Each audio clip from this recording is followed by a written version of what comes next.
Hello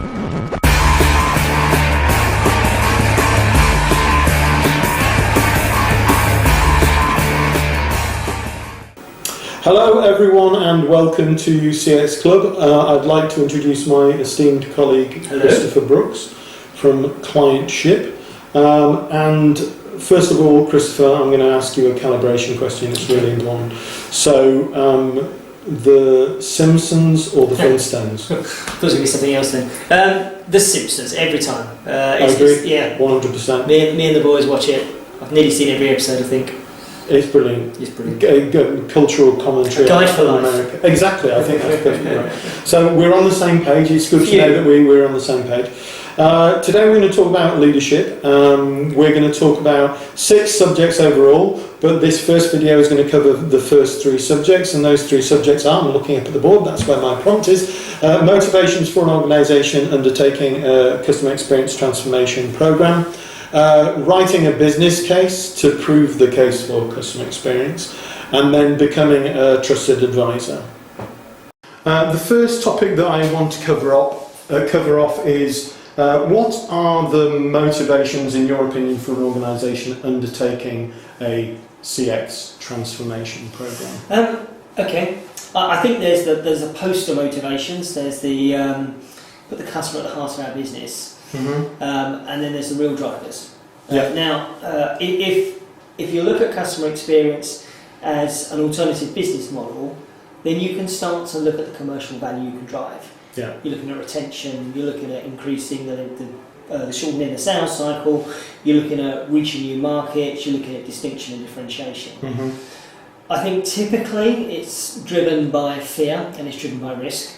So in regulated sectors, the customer is part of the agenda, and therefore the satisfaction scores are measured and performance bonuses are awarded to organisations that excel, and penalties are given to those who do not deliver. Okay. You could say that if you took those away, would those organisations still be as focused on prioritising customer commitment and customer contentment? I'd like to think so. I'd like to think that that's the catalyst that takes them in the new direction, but I think quite often that is a driver for it. Customer experience is also very popular. It's a populous topic. You know, we've seen the evolution from product, or from commodity to product to service, and this is the new paradigm. Yeah. You know, I don't value the service, I expect it. It can be instant with technology, it can be instant. So therefore, it now becomes another wrapper, the experience. So I think as organisations are maturing through their different sector evolutions, you're finding that experience is becoming an opportunity. And interestingly, talking to one of my colleagues in South America, and I'll get your perspective on this because I think it is a global thing, but it'd be interesting to hear. Yeah. But in Mexico, there's a growth of the middle classes, and they have affluence. And they had something that we didn't have in the developed countries. They had technology on their side. Yeah. So they don't see product as anything particularly exceptional because they get the technology and the service to support it. So experience has become the new status for them, to have experience wrapped around it. So having a vehicle delivered to your home and then having kind of the showroom experience outside your home becomes a demonstration of your affluence. So it's just an interesting kind of, we didn't have that when we were, I talk about developed countries. We didn't have that kind of technology that could say be at home in 5 minutes time because the car will arrive outside. Okay, so from what I understand, I've kind of heard 4 kind of things. I have a whole load more, but we'll stop at 4. So commercial benefits, organisations recognise, which is obviously the sound benefits. Place, to start. Okay, there is fear, the regulatory sector, as you said it. The third one, as I understand it, is because of the fact that customer experience is quite a cool and trendy thing to do. And then you mentioned the fourth one, which for me sounds a little bit like status. Yeah. So for customers... And that's cultural, it's not everywhere. It's a cultural thing in some of those areas as well. Okay. Well, I would argue that all of those things are relevant. One of the things that I've noticed is that if you go into an organisation and you talk to them about customer experience, sometimes you have that conversation, the initial conversation, is with somebody who's at a middle management level or an upper middle management level. And that's one of the very first questions that I ask, which is, what are the motivations for the organisation in doing a transformation programme? Mm-hmm. And very often the answer that I get is, we just think it's a good idea. Mm-hmm. Now, of course, there's that trendy thing, let's do it because it's something that appears to be good. But it also kind of raises concerns and alarms in my mind if the person who's being charged to do this doesn't really understand what the commercial objective of having it happen. Yeah. Then there's a significant chance that if you don't know what the objectives are, you don't know what to aim for, and therefore whatever you implement isn't going to necessarily hit the mark. So one of the things that I attempt to do is, if I'm speaking to somebody at a middle management layer, I say to them, okay, it would be really, really good if we could speak to somebody at the senior level, because part of customer experience, a significant part of customer experience transformation, is cultural change. And you can't do cultural change without involvement with people from the top. And if it's a big program and the person who I'm speaking to says, oh, no, you can't do that, you can't go and speak to the senior team, I usually cut it off at that point. It's kind of a red flag, isn't it? And say, no, I can't help you, we need to do this or move forward. Have you come across that as well? Not that resistance, but I'm in exactly the same place as you. You know, I think that you need to have an understanding, a calibration of the senior leaders' perception of what their current customer experience delivery is. Right. And I've been fortunate, I've worked with Dr. Professor Phil Klaus, who's built an academic model to support that. I know Phil. You know Phil? Yeah. So it not only is kind of, it makes sense, there is good scientific evidence to show that the organisations who have, I mean, there's a multitude of things that you need to get aligned in the right way. Yeah. I think Phil's work identified kind of 47, and when you get those 47 in the right order, you're getting the highest ROI on your CX. Yeah, absolutely. So you need to make sure you understand where you are when you start. I mean, if the first thing you do is come and go, right, we need to listen to our customers, and then you're diving in, well, don't listen to the senior stakeholders, they won't know. Go talk to the customers. So you go out and you spend maybe 6-7 figures on a customer feedback platform, and then your customers tell you, these are the things that are wrong. And then what you do is, you go, okay, we'll fix them. You go, oh my God, wasn't expecting that. Close the doors, don't let them in. Yeah. And now you've done the worst thing you could have done. And you've just enlivened customers, given them the belief and expectation. Created an expectation. Exactly, you know, do it towards the end. Yeah, you know, absolutely. Of course you need to get the reads in, you need to get some sense of kind of what's going on. But you don't want to go out straight away and go, let's start measuring it and kind of see how we can improve upon it. That's just a vanity exercise. We're going slightly off course. Sorry, yeah, it's fine, there's not a problem, because I think we've got to have a conversation. But I've done both two different ways of doing customer journey mapping as a information gathering exercise. One I did I've done it several different times, but one approach has been the VOC approach, and when I say VOC, I don't mean VOC platform, I mean VOC research. So qual and quant, in order to be able to gather information from customers. And that is big and it's expensive and it takes a long time to do that approach. It's really good because you can analyse the data and you can identify key drivers, multiple regression analysis. However, I've also done the other approach, which is a customer journey mapping approach, where you get the frontline people in the room, and these people come across customers on a daily basis, so they know what the issues are that customers have.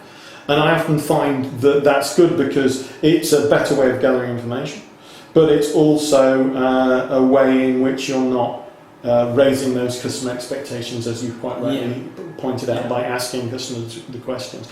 Okay, so we've spoken about lots of different motivations for organisations doing customer experience programs. If I might, I'll just finish this one as well, because you have prompted in my mind actually an example where I did get a kind of a red flag. Yeah. It was many, many years ago, and I'm not going to reveal who it is because the individual is still in position. Come on. He's in a very different position now. But it was many years ago working in financial services sector. And actually, I've always, from day one, because I'm a direct marketeer, thought, well, you put the customer first and kind of, you know, you deliver things better for them than anyone else can. And that's, whether it's product, price, or whatever you could do. And I remember talking about the customer and how it'd be great if they could develop, you know, this new product and campaign around the customer. And the response back was very much kind of like Field of Dreams. if we build it, they will come. And I said, no, but he said, no, product always comes first. Customer buys product. That's the way it works. And I very nearly got kind of asked to leave because I kind of, my boss at the time had just come down there. It just kind of didn't connect. It didn't work for me. It didn't work for me for that. Right. And I think the abundance of kind of technology startups at the moment, they're actually producing solutions for issues customers have. Yeah. Which is very different to kind of how startups perhaps used to work before, find a gap in the market. He now is head of his chief customer officer. So I guess everyone can come around, and it wasn't a particularly popular way of thinking. So, yeah. But yeah, I think I'd like to think that mentality where we don't recognise the value of at least exploring where we are in terms of customer doesn't exist out there, but perhaps it does. I mean, your example, is that a long time ago, that one you mentioned? 6 years ago. Okay, so still recent enough to kind of... Relatively recent, yeah. Okay, thanks, Christopher. We need to move on very quickly to the next subject, which is writing a business case. Now, this is one of the subjects that's very, very close to my heart, and when I mentioned on LinkedIn that this is a subject that we were going to be talking about, Ben Smithwell from Commotion made the point, look, whatever you do from a leadership perspective, if you don't have a solid business case in place, you can forget about it because some of the stakeholders, including the finance director, CFO, are not going to engage with you, are not going to be interested in customer experience unless you can prove that there's a real return on investment from doing the activity. And I think that's something we can both agree with. Yeah. However, from your perspective, what tips and thoughts can you put forward about what needs to be included within a business case? Well, I think it's probably when we say customer experience, most people think about delivery of a better experience. Yeah. But what I say is customer experience has got to work really hard in the organisation, and the toughest place it has to work is around the trading table. Yeah. It needs to sit there with operations, with marketing, with finance, and justify its position. It needs to show other people in the organisation, if we use customer experience as a solution for this particular requirement, it will give everyone around the table, our employees, our shareholders, our customers, our communities, a better return than anyone else. Mm-hmm. So therefore it has to work on the same basis that others do. It can't go in there and say, operations, how satisfied are people with your operations? Or sales, how satisfied are people with sales? You've got to go in there on the same commercial terms. What the organisation is measuring. If the organisation is looking for 4% growth this year from new product development, or it's looking for increase its repeat sales by 12%, that's the business case that's going to go against it. So you need to kind of pull the sentiment back on it and stay commercial with it. One of the challenges that I've come across, yes, it has to be commercial. One of the challenges that I've come across is where organisations say, just take a step back there, that when you say it has to remain commercial, you have to put forward something compelling so that you can demonstrate cause and effect. So if we do this activity, this is what the commercial benefit will be. And some of the models that I've come across, and it's similar to the Watermark Consulting study that they do every year, where they show that if that there is a direct correlation between organisations with very strong customer satisfaction or net promoter score performance and the financial performance of those organisations on from a market perspective. And I've seen that within a number of different models. It's a model that I use. I've created business cases that have tried to look historically at organisations' NPS data and their financial data and see if there's some kind of correlation between the two. I know that Confirm It, the VOC provider, when they're doing consultancy with organisations, they use a similar model. Is that something some sort of approach that you use as well? Yeah, I think to show the overarching correlation is really important. Yeah. But what I kind of get is, I can't, and an organisation cannot change your satisfaction. What they can change is the factors that increase your satisfaction. Of course. So I think if the business case focuses at that level, you've still left a great big piece underneath, which is called trust us. And if you're sitting in the fight in the trading table with people who've got evidence all the way through in terms of how much return they anticipate getting, it's going to be a real struggle. Now, I think one of the biggest challenges in customer experience is quite often the solution is at the end of the journey, as opposed to most parts of the business where you can start off with a pretty strong hypothesis of what you're going to do, and therefore you can project what you're going to get. Let me jump in, Christopher. I've got a really interesting story about this. The whole trust us, and you're not actually going to be able to prove it until the end of the process. I hope you don't mind me jumping in. There was one organisation that I was working with in the Middle East, and the finance director of that organisation was not Arabic, he was a Westerner. And we sat down together and I said, okay, let me show you this business model. I believe that if we improve NPS by X amount, your financial performance will increase by X amount. Because I've looked at your historical data and there's a direct correlation between the two. And his words were, yeah, but that could just be coincidence. I said, yeah, but the thing is that the correlation is so close, it's unlikely to be. And he said, yeah, but it could still be coincidence, couldn't it?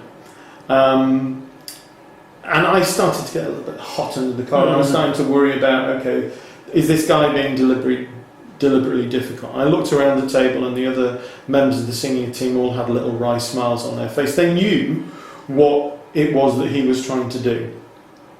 And now I realised, okay, I can argue until I'm blue in the face about this correlation between those two things, and deep down he knows that the correlation is positive and that there is sufficient proof of cause and effect to make the assumption that so there's a happy ending. Exactly. Well, what I did is that I turned around to him and I said to him, do you have kids?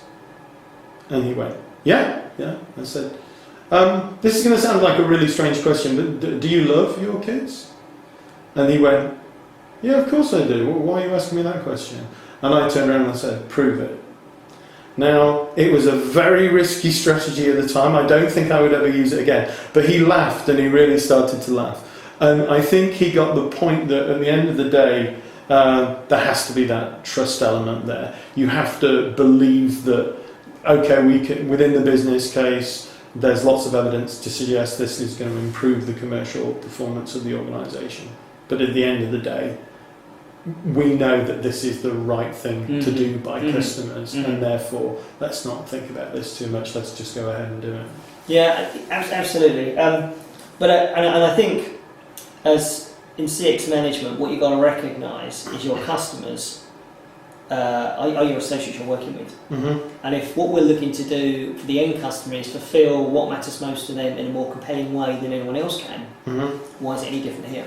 If we walk in with verbatims and sound bites of this is how unhappy customers are, that's not how operations work, and that's not how the sales team, that's not how finance have been trained through their years of accountancy.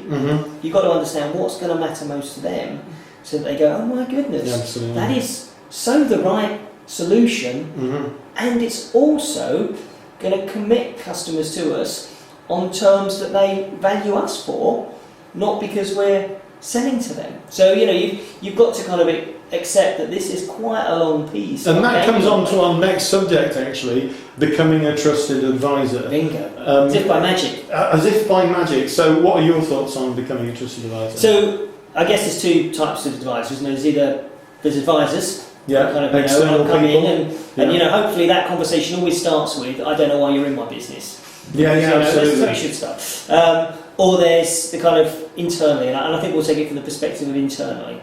Is that what you're getting at? So people who work in organisations. I'm happy for us to discuss that. So I think you have to ensure that you have evidence for what you're supporting. Yeah. And I think you've got to be very conscious of what the organisation is trying to achieve. There are quite a number of areas in customer experience that cross over and overlap in other places. And I've had this myself firsthand. I remember working with a bank, and we developed a set of customer standards, and these were the things that mattered most to the customers based on what was going to change their behaviour, and they were fused with their brand values to give it kind of some uniqueness. Mm-hmm. The large advertising agency, Mm-hmm. brand agency, Mm-hmm. one of the biggest in the country, saw that as a threat. Oh, really? Rather than seeing that as bringing to life the brand Yeah. in a way that now could connect with customers, Yeah. it was actually a direct threat. You're trying to achieve what we're trying to achieve. And it took a long, not that heated, but a long conversation before they kind of got to a point of going, right. And they went out and produced some amazing advertising, some great brand advertising that really landed the things that mattered most to customers in a way that only that brand could deliver it. And I think that's what you've got to do as an advisor. You've got to kind of understand that it's not just, hey, no one's been able to do what they've been doing for since trading ever began. Thank goodness we're here.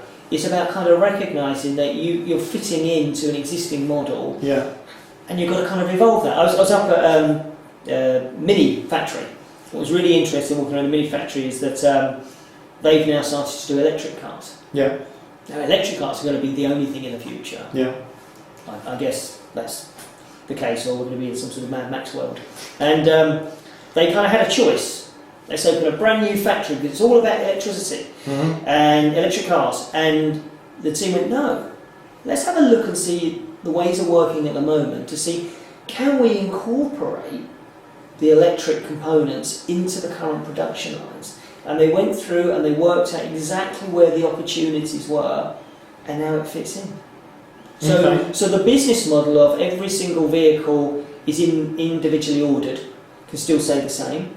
Everyone is still bought into those values of what everyone else is doing, but now they've incorporated this new element to it. And customer experience is a bit like that. It's not a replacement for everything that's gone before. Yeah. It's actually about coming in and kind of finding out how you can take the organisation to the next level. Mm-hmm. So I think customer experience people have to be conscious of that as they're kind of going through the ranks. There's lots of opportunity to support, fulfil and improve areas for their colleagues. I remember doing a piece with an organisation where there was two outcomes. One was an OPEX and one was a CAPEX saving by improving the customer experience. Quite significant. It happens quite often when you have organisations merging. Yeah. But actually what we recognised is we couldn't claim the OPEX because it actually belonged to all the other parts of the business. They were doing these things already. The experience was going to make what they did even better. Well, it's interesting because I always argue that every single part of the business is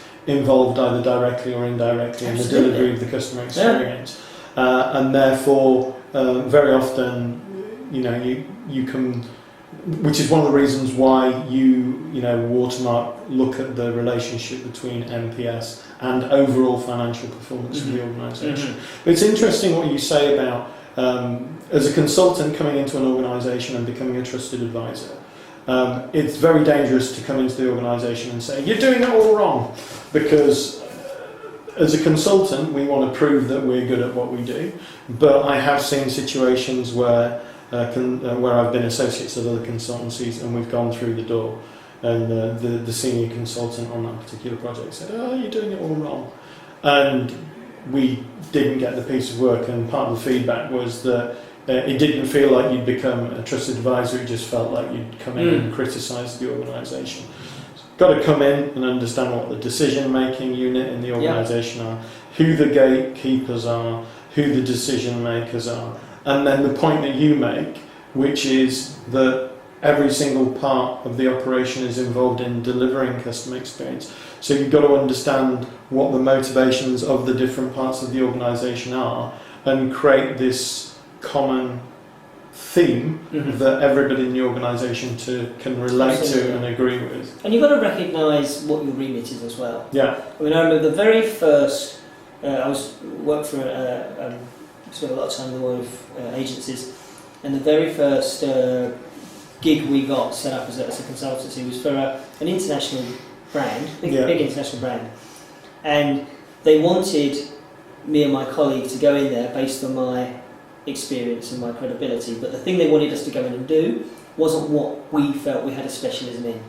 So the very first opportunity we got, we turned down, and my colleague was like, how can we possibly do this? And I said, because integrity. I think they'll trust us more because we said no, and it did prove to be the case. I mean, it wasn't kind of like a well thought through strategy. It was just like, we'll be out of our depth, okay? That is something that kind of is what we're doing. I think that's really important. Not only just that, you'd be out of your depth and therefore you potentially do a bad job. Yeah, I mean, we found someone we felt was credible enough to say, can we recommend this individual? And I think they did eventually go with them. But it's just kind of knowing where you are. And I think this is the problem. We talk about customer experience kind of permeating through all parts of the business. Mm-hmm. That's fine. That doesn't mean we're all experts at every part of the business. Yeah, of course. Someone can't then come... I mean, I always say to clients, we don't necessarily have the ideas in terms of this is what you should do in terms of you should deliver it. The business has those ideas. We're just helping to kind of enliven them. And that's what I always say, that as a customer experience consultant, don't come to me and expect me to give you the answers. My job is almost as a facilitator within your organisation